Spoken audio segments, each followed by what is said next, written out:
ప్రకాష్ అన్న గారికి మాజీ హోంశాఖ మంత్రివర్యులు 2001 నుంచి కేసీఆర్ అడుగుజాడల్లో నడిచినటువంటి పెద్దలు మహమూద్ అలీ గారు, గౌరవ మాజీ పార్లమెంట్ సభ్యులు, దేశంలోని అన్ని రాజకీయ పార్టీలను కేసీఆర్ గారితో పాటు ఒప్పించి మెప్పించి తెలంగాణకు అనుకూలంగా లేఖలు తేవడంలో నిరంతరం కృషి చేసినటువంటి పార్లమెంట్ మాజీ సభ్యులు పెద్దలు వినోదన్న గారు, అదేవిధంగా మా టీఎన్జిఓ అధ్యక్షులుగా నాకు బాగా తెలుసు, ఈరోజు చాలా మందికి తెలుసో తెలియదో కానీ ఇంటర్నల్ మీటింగ్స్ జరిగేది 10 మంది 20 మంది కూర్చున్నప్పుడు స్వామి గౌడు దేవి ప్రసాద్ గారిని పిలిచి మీరు పెన్ డౌన్ చేయండి, సకల జనుల సమ్మెకు శ్రీకారం చుట్టండి అని వీళ్ళతో కేసీఆర్ గారు ఇంటర్నల్ మీటింగ్స్ పెట్టేది.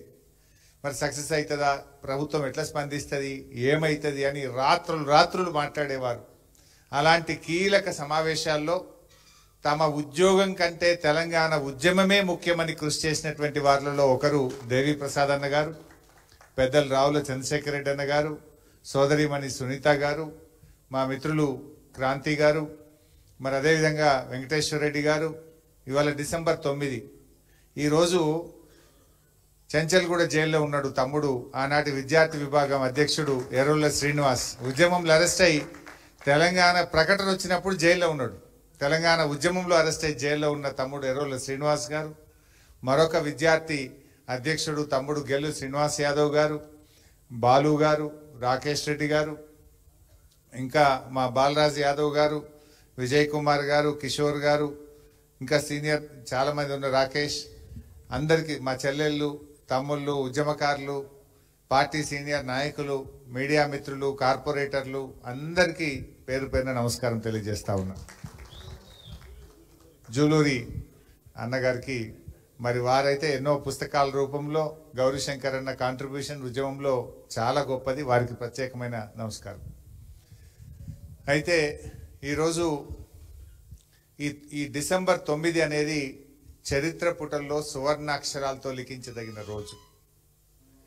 నవంబర్ 29 మనం దీక్షా దివస్ జరుపుకున్నాం. నవంబర్ 29 లేకపోతే డిసెంబర్ 9 తెలంగాణ ప్రకటన లేదు. డిసెంబర్ 9 లేకపోతే జూన్ 2 రాష్ట్ర అవతరణ దినోత్సవం లేదు. అంటే తెలంగాణ ఉద్యమంలో ఈ 3 రోజులు చాలా కీలకమైనవి. November 29, December 9, June 2. నవంబర్ 29 లేకపోతే డిసెంబర్ 9 లేదు, డిసెంబర్ 9 లేకపోతే రాష్ట్ర అవతరణ దినోత్సవం జూన్ 2 లేదు. కేసీఆర్ గారు నిమ్స్ ఆసుపత్రుల్లో 11 రోజుల ఆమరణ దీక్ష, వేలాది లక్షలాది మంది ప్రజలు ఎంతో మంది వారి దగ్గరకు వచ్చారు. ఆ దీక్ష ఫలితం ఇవాళ డిసెంబర్ 9వ తేదీ ప్రకటన.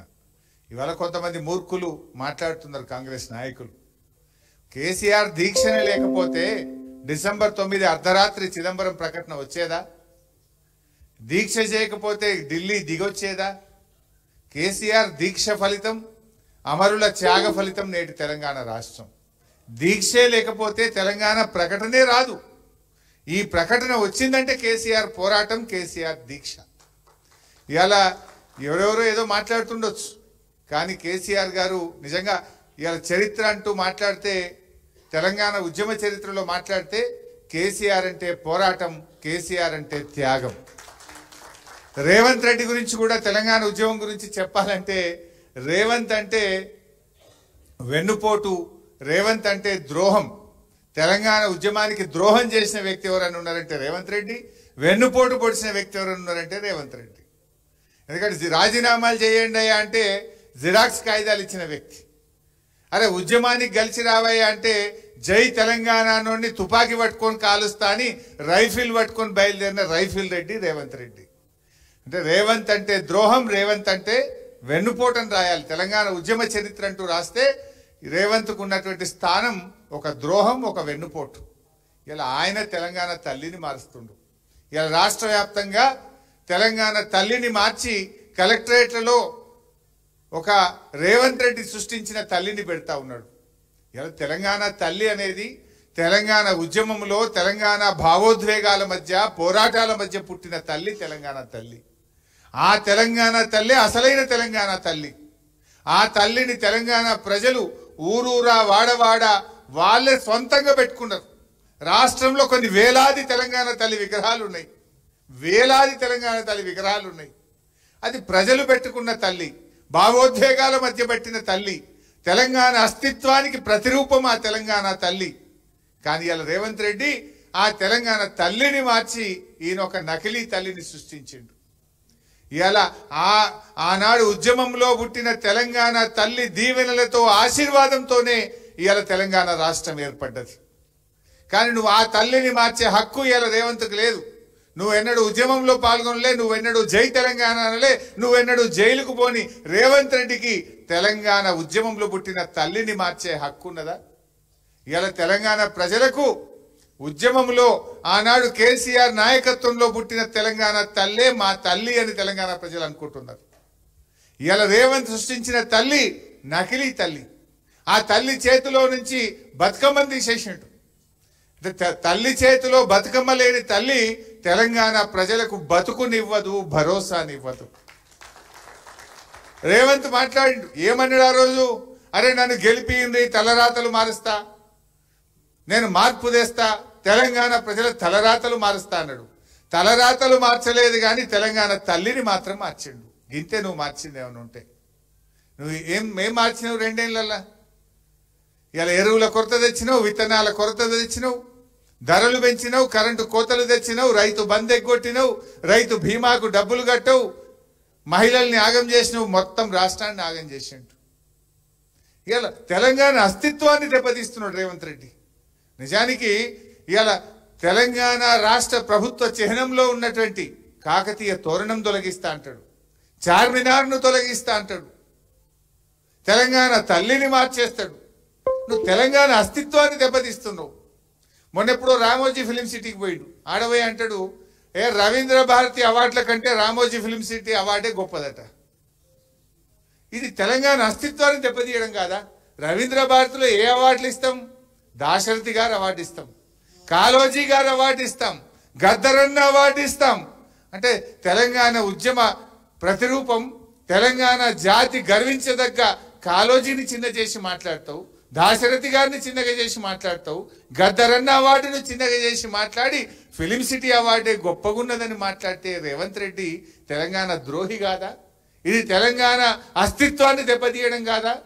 తెలంగాణ తరాల మీద భవిష్యత్తును ఇలా దెబ్బతీసే విధంగా వ్యవహరిస్తూ ఉన్నాడు.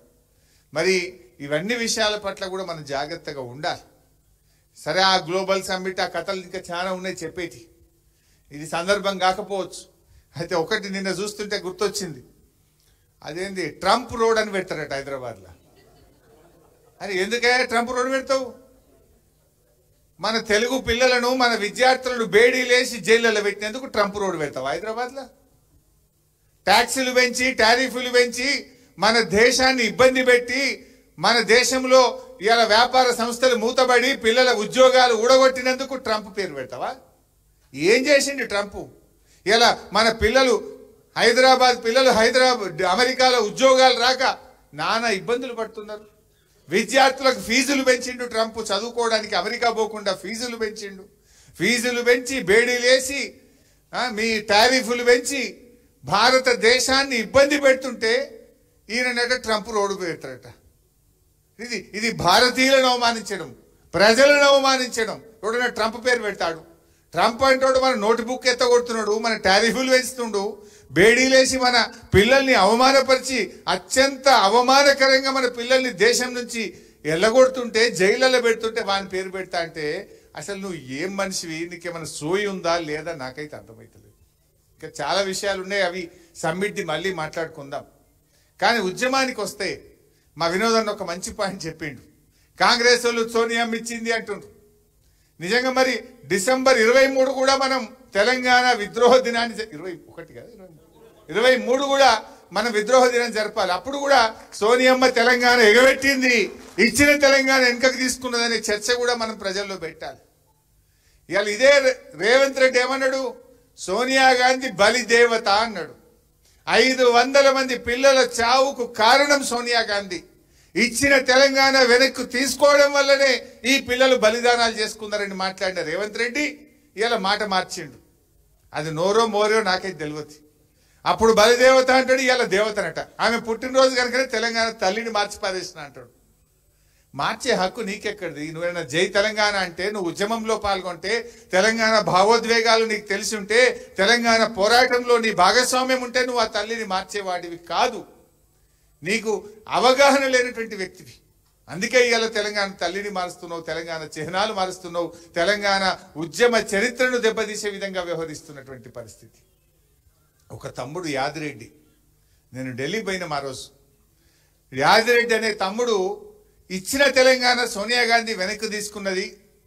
ఇక్కడ ఉస్మానియా యూనివర్సిటీలో మా శ్రీకాంతాచార్యో, మా ఇషాన్ రెడ్డో, మా యాదయ్యనో, ఒక చెల్లె మహబూబ్ నగర్లో సువర్ణనో ఎంతో మంది పిల్లలు బలిదానాలు చేసుకుంటుంటే మా గోస ఢిల్లీకి ముడతలేదు, మా గోస సోనియా గాంధీకి తెలుస్తలేదు అని ఆ తమ్ముడు యాదిరెడ్డి ఢిల్లీకి పోయి ఏఐసిసి కార్యాలయం ముందు సోనియా గాంధీకి ఉత్తరం రాసి జేబులో పెట్టుకొని ఢిల్లీలో ఆత్మహత్య చేసుకున్నాడు యాదిరెడ్డి.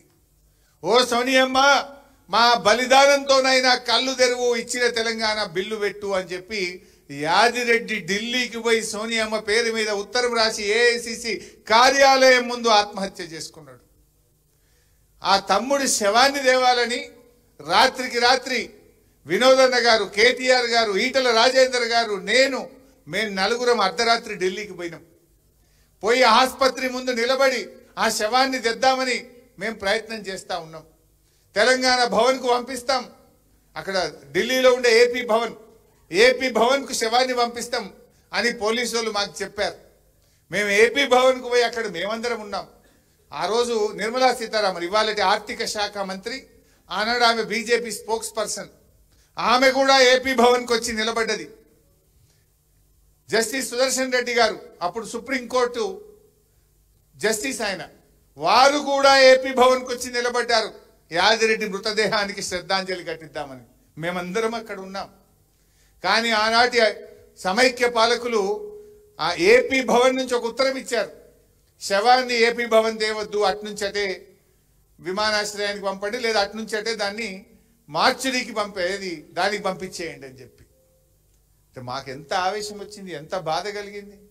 అంటే చివరికి తెలంగాణ కోసం త్యాగం చేసిన యాదిరెడ్డి శవాన్ని తల్లిదండ్రులకు, స్వగ్రామానికి కూడా పంపనంత కుట్ర ఆనాటి ఉమ్మడి రాష్ట్రం చేసింది. ఆనాడు ఈ రేవంత్ రెడ్డి ఒక్కడు మాట్లాడితే ఒట్టు, వీళ్ళు మాట్లాడితే ఒట్టు. మేము ఆ రోజు పోరాటాలు చేసినాం. ఆనాడు మా మీద కేసు పెడితే ఢిల్లీ పోలీస్ స్టేషన్లో రాజేందర్ గారి మీద, కేటీఆర్ గారి మీద, వినోదన్న మీద, నా మీద ఢిల్లీ పోలీస్ స్టేషన్లో కేసు అయితే సంవత్సరాల తరబడి తిరిగినాం ఢిల్లీకి మేము, కేసులకు, పేషీలకు. ఇది పోరాటం. ఆ యాదిరెడ్డి లాంటి వ్యక్తి పాపం ఆ శవాన్ని తెచ్చి మహేశ్వరం మండలం వారి స్వగ్రామానికి తీసుకుపోయి పాడెలు మోసి మేము ఆ రోజు వారి అంత్యక్రియల్లో పాల్గొన్నటువంటి చరిత్ర. ఎన్ని త్యాగాలు, ఎన్ని పోరాటాలు. అసలు కేసీఆర్ గారు అంటేనే త్యాగం కదా. బహుశా ఈ దేశంలో ఒక కాజ్ కోసం, ఒక సమస్య కోసం ఇన్ని పదవులకు త్యాగాలు చేసిన నాయకుడు ఎవరు ఉన్నారంటే అది ఒక్కడే కేసీఆర్. ఎమ్మెల్యేకు, డిప్యూటీ స్పీకర్కు, 2 సార్లు ఎంపీకి, కేంద్ర మంత్రికి 5 పదవులను 5 సార్లు త్యాగం చేసిన నాయకుడు. సర్పంచ్కి చేయమంటేనే 10 సార్లు ఆలోచించే కాలం ఇది. వార్డు మెంబర్కు రాజీనామా అయినట్టు నేను 5 ఏళ్ళకి గెలిచిన, నేను ఎట్లా చేస్తా అంటారు. అటువంటిది డిప్యూటీ స్పీకర్కు, ఎమ్మెల్యేకు, 2 సార్లు ఎంపీకి, కేంద్ర మంత్రికి గడ్డిపోచల్లాగా పదవుల త్యాగం చేయడమే కాదు, ప్రాణత్యాగానికి సిద్ధపడ్డ నాయకుడు కదా.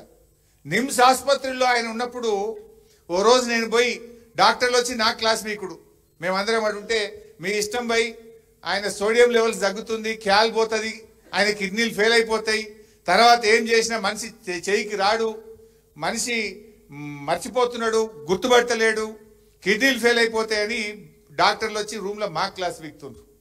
ఏం చేయాలని ఒకరోజు 9వ రోజు 10వ రోజు పోయి బతిలాడినా. నేను పోయి బతిలాడితే నాకు ధైర్యం చెప్పిండు, హరీష్ నేను తెలంగాణ వచ్చేదాకా ఏం సావరా భయ్, నేను గట్టిగానే ఉన్నా, మీరు గట్టిగా కొట్లాడు, ఊకే నా దగ్గరికి వచ్చి నన్ను అధైర్యపరచకండి అని ఉల్టా నాకు ధైర్యం చెప్పిన నాయకుడు కేసీఆర్. అది 9వ రోజు దీక్షలో అంత గట్టిగా మాట్లాడిన వ్యక్తి.